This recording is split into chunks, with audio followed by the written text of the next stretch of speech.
Allez, nous sommes le 20 juillet, ça ne vous a pas échappé, Sophie Braffman. On commence avec vous et avec un événement historique, c'est la machine à remonter le temps, avec un événement historique vécu à la télévision. Alors, totalement historique, et je vais vous diffuser un petit extrait sonore pour vous rafraîchir la mémoire. Ça va peut-être vous dire quelque chose. Contact light. Okay, engine stop. Waouh. Vous y êtes ou pas? Ah On oui. a décollé. Vous êtes sur la Lune, là, ça y est? C'était extraordinaire. Extraordinaire, 1969. Donc c'est le premier dialogue, on peut le dire, hein, entre la Terre et la Lune. C'est Apollo 11, évidemment, qui vient de se poser. Alors, 2 des astronautes vont descendre, dont Michael Collins, lui, va rester à bord. Il a quand même la difficile mission de rester en orbite et de récupérer Neil Armstrong et Buzz Aldrin, qu'on a vu sur cette photo. Et on va assister, encore une fois, au dialogue de Neil Armstrong, qui invite Buzz Aldrin à descendre du module. Regardez. Êtes-vous prêt? Oui, oui, répond Aldrin. Donc Aldrin va sortir maintenant. Tu as vu les problèmes que j'ai eus, alors fais attention à la première marche, lui dit-il.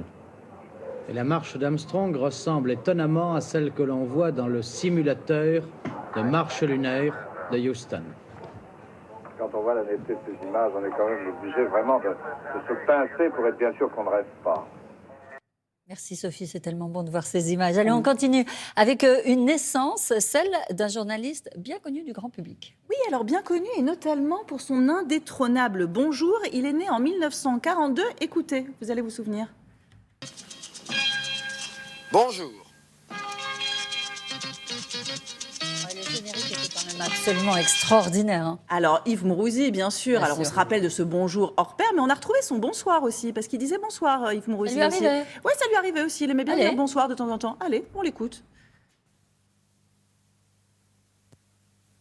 Bonsoir.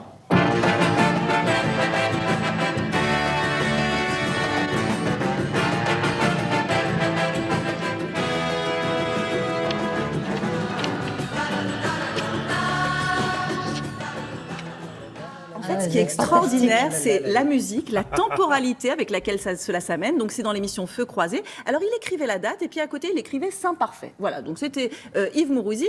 Alors, ce qui est intéressant, je vais vous montrer 2 personnages, Yves Mourouzi, Iggy Pop. A priori, vous allez vous dire, bon, les deux, il y a... Les deux sur le même plateau. Voilà, c'est ça, les deux, pas Ah, grand-chose à je voir. le si sens ce n'est- pas. Voilà, il y en a un qui a une chemise, l'autre est plus dénudé, plus dévêtu, mais c'était un peu sa marque de fabrique. Eh bien, Yves Mourouzi ne se démonte pas quand il reçoit le pape du punk dans son JT. Regardez.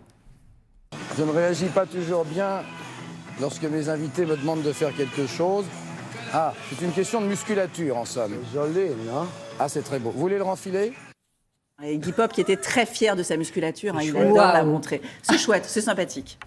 Une autre naissance, on vient Oui. maintenant à celle d'un comédien ô combien talentueux, vous allez le reconnaître. Ah, très talentueux, né en 1921. On le connaît bien évidemment dans son rôle des tontons flingueurs. C'était l'un de ses grands Magistral. rôles. Voilà, magistral. Et il avait aussi des grands talents de mime, Francis Blanche. Et quand il parle du cintre, vous allez voir qu'il le vit, mais alors à 200%. Il est le cintre lui-même. On a retrouvé une archive, regardez.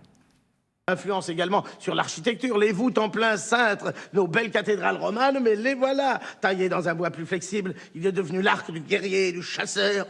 Héraclès, on le reconnaissait, dépêchez-vous parce qu'il se casse la gueule, mais enfin c'est lui quand même. Et le célèbre capitaine Crochet, le héros des romans de Flibuste, qu'est-ce qu'il avait au bout du bras? Mais une zibule, bien sûr. Influence du cintre sur la coiffure. Napoléon, c'est lui. L'amiral Nelson, c'est l'autre. Méphistophélès, c'est le 3e. Oh, qui est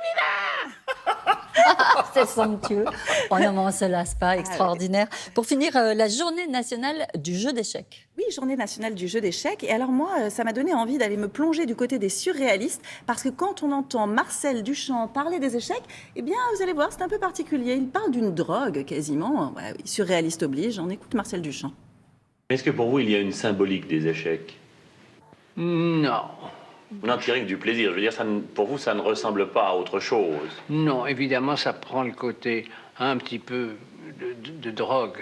La drogue, c'est pas une symbolique, c'est une comparaison avec la drogue. C'est-à-dire que quand on commence jeune à jouer aux échecs, eh bien, on mourra vieux avec les échecs.